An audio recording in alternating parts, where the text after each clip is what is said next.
மாண்புமிகு உயர்திரு தமிழக முதலமைச்சர் ஸ்டாலின் ஐயா அவர்களுக்கு ஒரு வேண்டுகோள். நாங்கள் திராவிட மாடல் ஆட்சின்னு சொல்லி நீங்கள் பெருமையாக பேசிக்கிட்டு இருக்கீங்க. அதே நேரத்தில் இன்றைக்கி எனக்கு ஒரு சரியில்லாத நீதி இல்லாத நிலை இந்த நாட்டில் ஓடிக்கிட்டு இருக்கு. அது என்னன்னு கேட்டிங்கன்னா, நான் பலமுறை உங்களது தனிப்பிரிவு சிஎம் செல்லில் மனு கொடுத்துருக்கேன். அது பூரா நிராகரிக்கப்பட்டிருக்கு. எனக்கு என்ன குறைன்னு சொன்னீங்கன்னா, 2020 அன்றைய மாவட்ட ஆட்சியர் அவர்களுடைய பரிசீலனையில் அவர்கிட்ட மனு கொடுத்து 2020 ஒரு பட்டா வாங்கினேன். அந்த பட்டா என்னுடைய முறையான ஆவணங்களின்படி, என்னுடைய பாகப்பத்திரத்தின்படி, பதிவு பத்திரத்தின்படி, விடுதலை பத்திரத்தின்படி எனக்கு கொடுத்தாங்க. அந்த பத்திரத்தை அளக்கவே இல்லை. அதுக்கு ரசீது கட்டி பணம் கட்டி அளக்கிறதுக்கு மனு கொடுத்து அளக்கவே இல்லை. அளக்காமல் இருந்தாங்கன்னு சொல்லி மறுபடியும் மதுரை உயர்நீதிமன்றத்தில் 2020 WBMD 164/74 என்ற ஒரு ஆர்டரை வாங்கி அளக்க சொல்கிறதுக்கு ஆர்டர் வாங்கினோம். அந்த ஆர்டரையும் மதிக்கலை, அதுலேயும் அளக்கலை. அதையும் அளக்காமல் வச்சுக்கிட்டே வந்து 2022 அந்த பட்டாவை ரத்து பண்ணுறாங்க. அளக்காமையே வச்சுருந்து என்னுடைய எதிர்தரப்பினருக்கு ஜாதகமாக. இது என்ன நீதி? இது என்ன அரசு? இந்த அதிகாரிகள் என்ன அரசை மதித்து செயல்படுறாங்க, நீதிமன்றத்தை மதித்து செயல்படுறாங்க?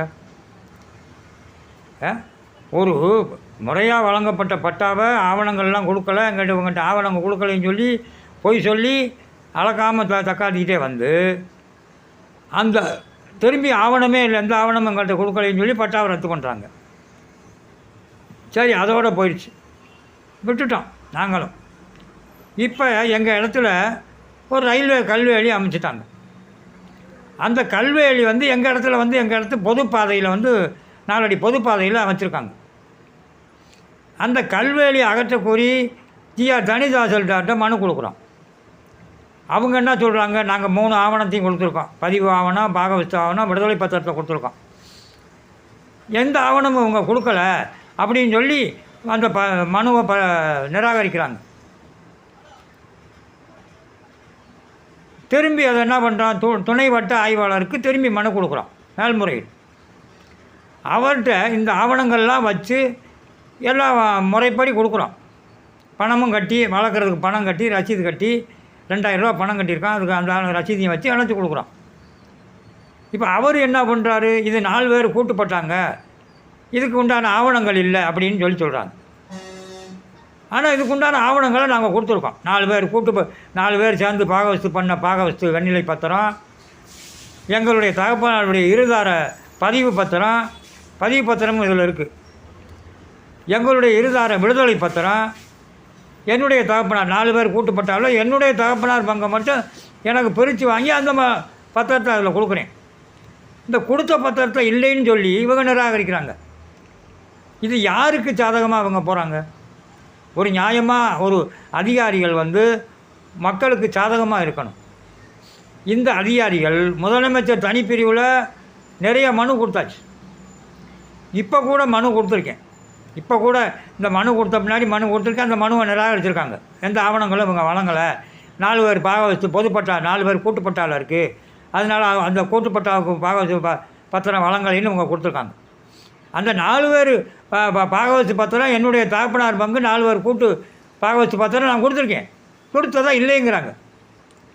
அன்னைக்கு இனிமேல் அந்த 4 பேரை கொண்டாந்து அந்த புதுசாக உயிர்ப்பிக்க முடியுமா? 4 பேர் அன்றைக்கி பாகவஸ்து பண்ணவங்க, அவங்க 4 பேர் இறந்துட்டாங்க.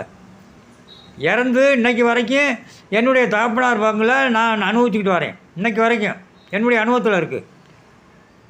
அந்த முறைப்படி பாகவஸ்து செய்யப்பட்ட அந்த பத்திரத்தையும், பதிவு செய்யப்பட்ட அந்த பத்திரத்தையும், அந்த வெண்ணிலை பத்திரத்தையும், விடுதலை பத்திரத்தையும் செல்லாது, இது செல்லாது, எந்த ஆவணமும் கொடுக்கல, கொடுக்கலைன்னு சொல்லி சொல்கிறாங்க. இது எந்த மாடல்? திராவிட மாடலுங்கிறீங்க. உங்கள்கிட்ட மனு கொடுத்தாலும் நிற்கலை, அவங்ககிட்ட மனு கொடுத்தாலும் மதிக்கலை, கோர்ட்டில் தான் ஆர்டர் வாங்கிட்டு இருந்தாலும் அந்த ஆர்டரையும் மதிக்கலை. எந்த ஆவணம் கொடுக்கலை அப்படின்னு சொல்லி பட்டாவையும் ரத்து பண்ணுறாங்க. இப்போ இந்த அதிகாரிகள் யாருக்கு சாதகமாக செயல்படுறாங்க? தமிழக முதலமைச்சருக்கு சாதகமாக இருக்காங்களா, இல்லை கோர்ட்டுக்கு சாதகமாக இருக்காங்களா, இல்லை மனு கொடுத்தவங்களுக்கு சாதகமாக இருக்காங்களா? எங்களுக்கு ஒன்றுமே தெரியல. இப்போ இவங்க இருக்கிறத பார்த்தா எங்களுடைய எதிர்தரப்பினருக்கு சாதகமாக இருக்க மாதிரி தெரியுது. இது எந்த மாடல் நீங்கள் எங்களுக்கு சொல்லணும். இப்போ தமிழக முதலமைச்சர் நீங்கள் திராவிட மாடல், எங்கள் ஆட்சியில் எந்த குறையும் இல்லை, எல்லாம் நிறைவாக இருக்குதுன்னு சொல்கிறீங்க. நாங்கள் ஏற்றுக்கிறோம், அதை பாராட்டேன். நான் ஒரு ஆன்மீகவாதியாக இருந்து பாராட்டேன்.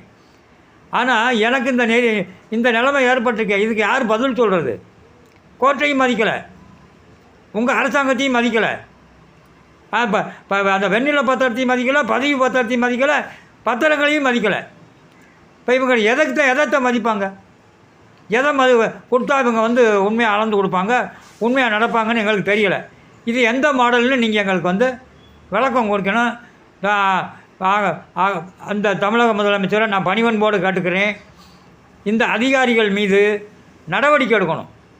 இந்த கோர்ட்டை மதிக்காமல், உங்களுடைய அரசாங்கத்தையும் மதிக்காமல், பொதுமக்களையும் மதிக்காமல், அந்த ஒரு பதிவு செய்யப்பட்ட ஆவணத்தையும் மதிக்காமல், பாகவஸ்து பத்திரத்தையும் மதிக்காமல், எல்லாத்தையும் புறந்தள்ளி பெண்ணுக்கு தள்ளி அவங்க அதிகாரத்தை அவர்கள் கொடுத்துருக்க அதிகாரத்தை தவறான வழியில் பயன்படுத்துகிறாங்க.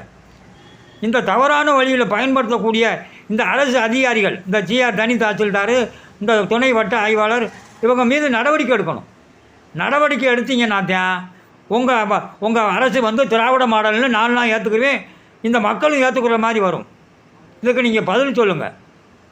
மிகவும் தாழ்மையுடன் கேட்டுக்கொள்கின்ற தமிழக முதலமைச்சர் அவர்களே, இது என்னுடைய ஒரு